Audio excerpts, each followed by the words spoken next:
Alors ce soir, nous parlerons de l'importance de Marie, du mystère de Marie. Voyez-vous, on parle beaucoup de la mariatrie. On parle aussi de la mariologie. On parle beaucoup de Marie, à tort et à travers. On parle de Marie sans trop savoir qui est-ce qu'elle est pour nous.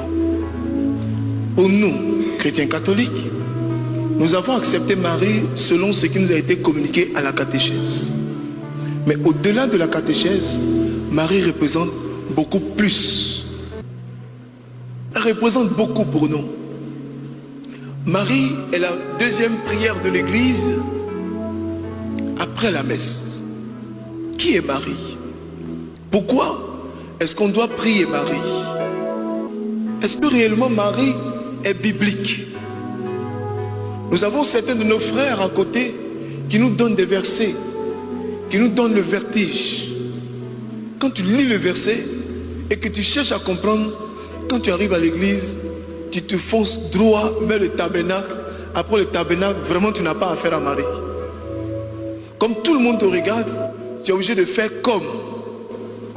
Quelquefois, pour combler aussi notre temps, on prend le chapelet, on prend le rosaire, on le récite ou on le médite selon ce qu'on dit. Mais du fond de notre cœur, nous savons combien de fois Marie est loin de nous. Ce soir, avec la grâce du Saint-Esprit, je voudrais partager avec vous la petite expérience que j'ai de Marie, notre mère.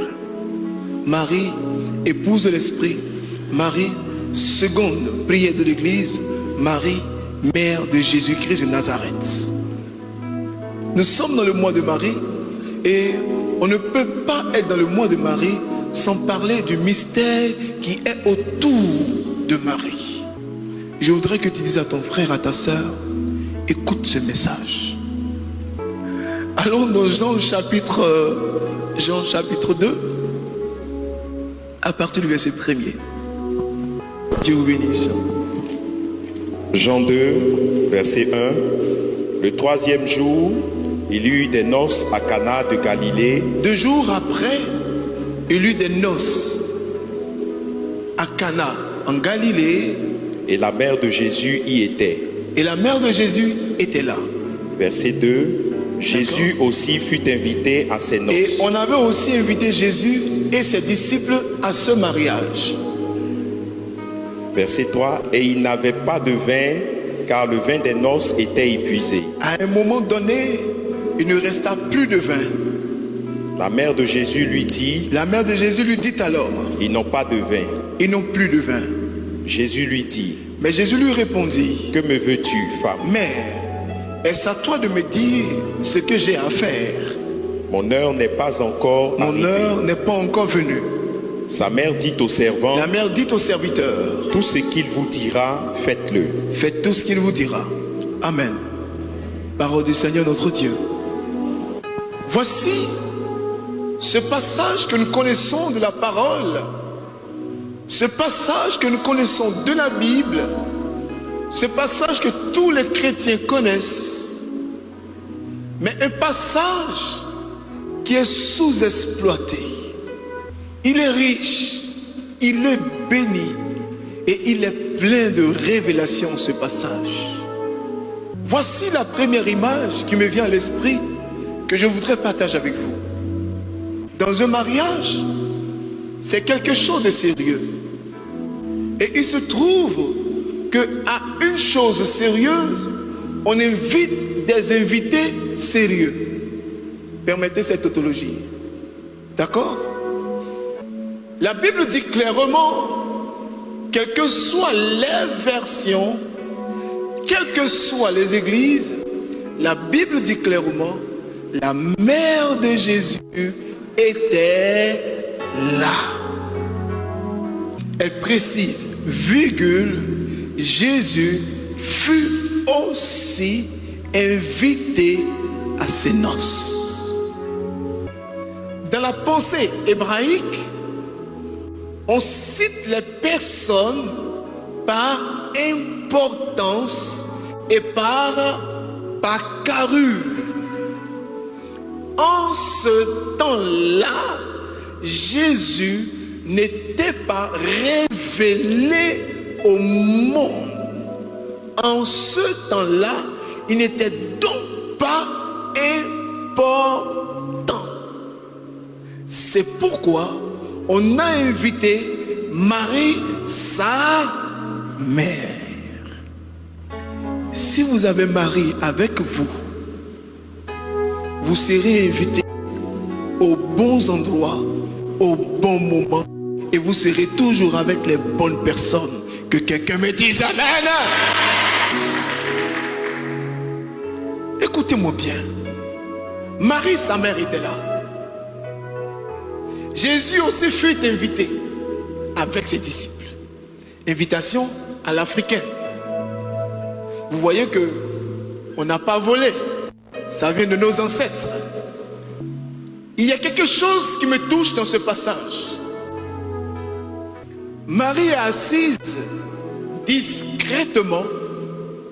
Elle surveille qui rentre, qui bouge, qui s'assoit. Discrètement. Discrètement.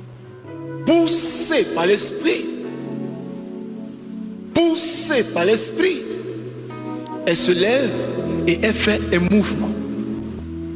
La deuxième image que je partage avec vous, c'est que si vous avez Marie dans votre cœur, vous serez toujours poussé à avoir une bonne interprétation des choses qui vous arrivent.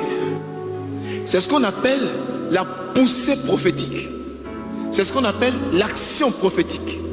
Ça ne relève pas du psychique. Ça ne relève pas de la mentalité, de la mémoire. Ça ne relève pas de l'intellect. Ça ne relève pas de l'intelligence. Mais ça relève de la relation que nous avons avec Dieu. Marie, poussée par l'esprit. Pourquoi Marie est importante? Marie est importante parce qu'elle est déjà initiée à la vie de l'esprit.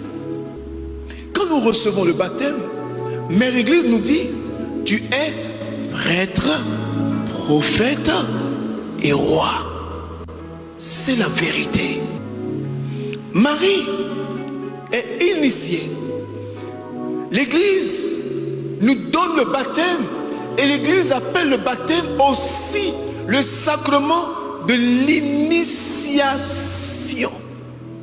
Comme pour dire, quand on reçoit le baptême, on est plongé dans des choses qui ne relèvent plus de la pensée, des choses qui ne dépendent plus des hommes, mais des choses désormais qui dépendent du Saint-Esprit. Pourquoi Marie est importante dans notre vie? Marie est importante dans notre vie parce qu'elle a déjà expérimenté la grâce pentecostale. Marie est importante parce qu'elle a déjà été infusée par l'Esprit. Marie est importante parce qu'elle a déjà été imbibée par l'Esprit. Ayez souvenance, dans Luc chapitre 1, le verset 26, qu'il est écrit que l'ange du Seigneur apporte l'annonce à Marie. Il apporte l'annonce à Marie de la part de qui? De la part de Dieu. Pas de la part des catholiques. Pas de la part du renouveau. Pas de la part des fraternités. Pas de la part d'un évêque. Pas de la part d'un pape. Mais de la part de Dieu. Marie est donc biblique. Et biblique, c'est qui vient de Dieu, simplement. On veut nous faire croire qu'être biblique, c'est qui est écrit noir sur blanc. C'est faux. Il y a l'esprit de quelque chose et il y a la lettre qui accompagne la chose dont on parle.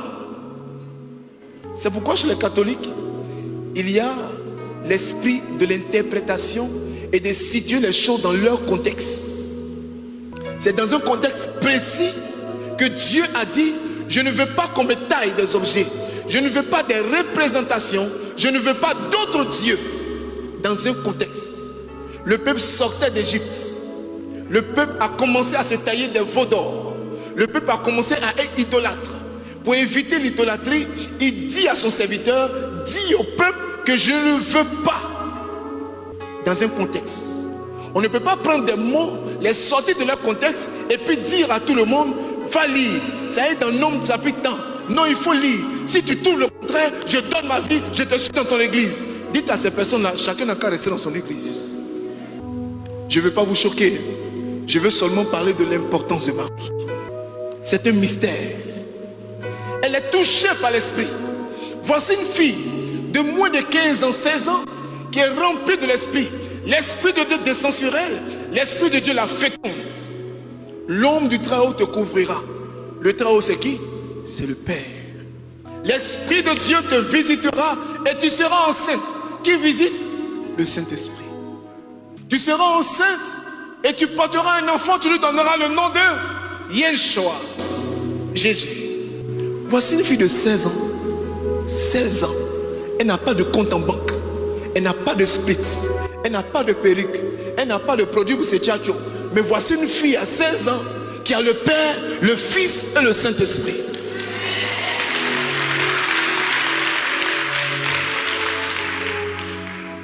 Elle ne fait pas de catéchèse. Marie est biblique et elle est le choix de Dieu. Dieu veut sauver l'homme. Par qui? Par Jésus. Mais par Jésus, il passe par quelqu'un. Marie n'est pas une femme in vitro. Marie n'est pas utilisée juste pour donner naissance à Jésus et disparaître. Merci pour ce cadeau béni.